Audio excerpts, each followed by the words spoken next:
We tend to picture ancient human life as a non-stop, adrenaline-fueled struggle, or a chaotic, high-stakes mammoth hunt in the freezing snow.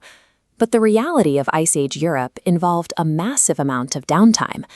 If a torrential rainstorm trapped your tribe in a damp limestone cave for 3 solid days, you weren't fighting for your life. You were bored.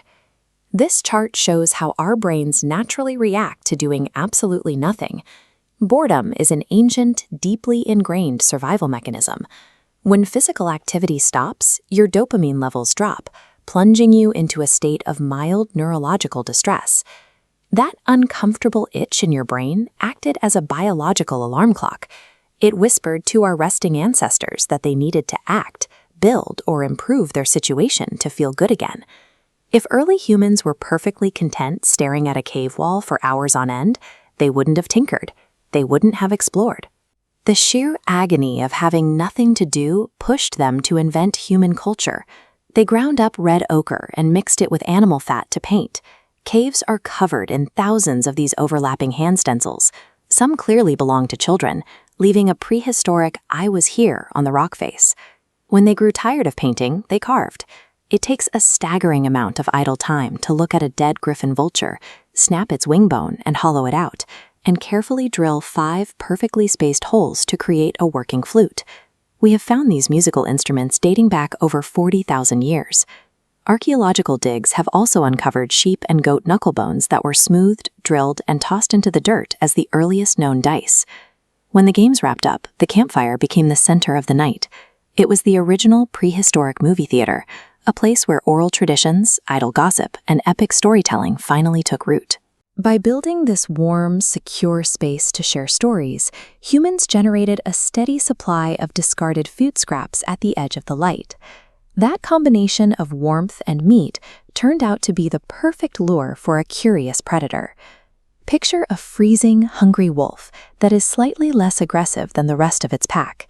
Instead of attacking, it carefully stepped out of the dark, cold rain and into the flickering glow of the human fire to scavenge for leftovers. We often confuse a wild animal that is forcefully captured and trained to hunt with a true pet.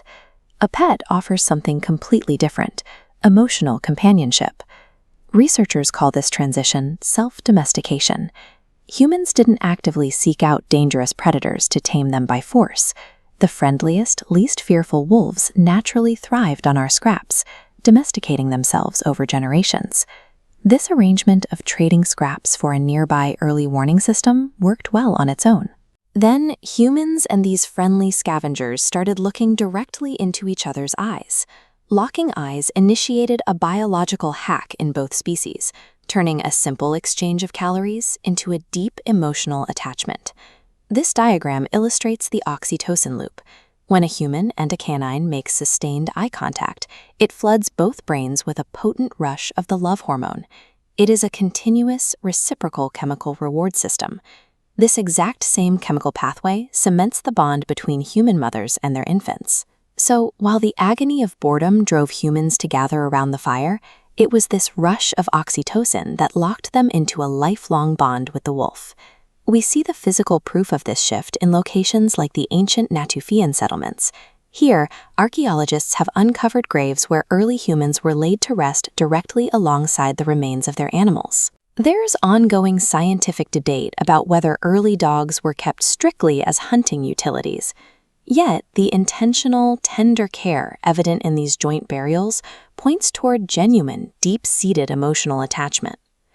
The bones left behind show that our ancestors successfully cured their Ice Age isolation. They forged a permanent chemical link with an entirely different species. Once human biology proved capable of forming these oxytocin-fueled emotional ties, we didn't stop with dogs. This timeline shows how that initial connection triggered a massive wave of domestication. Over thousands of years, early humans began keeping wild cats, foxes, exotic birds, and eventually monkeys as close companions. Living side by side with animals influenced how we built our settlements, how we farmed the land, and the gods we worshipped. Humans stopped looking at the wild forest exclusively as a pantry to raid or a danger to avoid. We started seeing the natural world as a place to find a friend. The next time you find yourself stuck in a waiting room or sitting on a train, feeling that familiar drag of agonizing boredom, remember what it is. You are feeling the exact same biological push that drove our ancestors to create art, craft instruments, and build civilization. And when you get home and lock eyes with your pet waiting for you on the couch, your brain fires off the exact same ancient survival chemistry that kept our ancestors sane during the long, dark nights of the Ice Age. We are part of an unbroken chain of companionship stretching back tens of thousands of years. If you could travel back to the freezing caves of Ice Age Europe, what wild prehistoric animal would you have chosen to tame? Let us know in the comments below.